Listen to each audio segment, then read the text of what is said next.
Weightlifting is a funny sport in that a coach is almost a requirement on competition day. The coach's job isn't just done in getting the athlete to the competition, but is integral in the backroom politicking that makes the sport so much fun.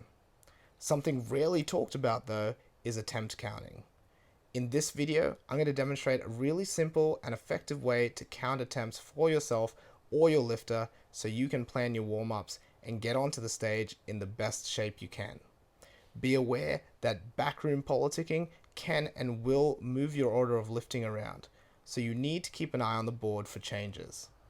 But at least you have an idea of where you are in relationship to the rest of the field, and there's an easy way to check and recheck your place. In our scenario, Adrian has just finished his snatches with an all-time PB of 122 kilos. Our goal is the national qualifier, so we know we want to try to end on 154 kilos to hit that 276 kilo total. According to our calculations, this would mean 145 kilo opener, followed by 150 kilos, followed by another PR attempt to hit 154 kilos. Our calculations are based on past performances as well as how Adrian warms up in training. So 145 kilos is the number we're going to work off today. We'll write Adrian's warm-up attempts based on how he normally warms up in training. So we're going to hit the bar, followed by 60 kilos, 80, 100, 110, 120, 130, 135, and finally 140 kilos before he's ready to jump on the platform and hit 145 kilos. Our next step, once we've written this down, is to go back to the board. When we look at the board, the first thing we need to do is count how many spots we have under 145 kilos. We can see there are 9 lifters in total underneath Adrian, and if we count the total number of spots, there are about 25 to 26 lifts before Adrian needs to go out for his 145 kilo attempt.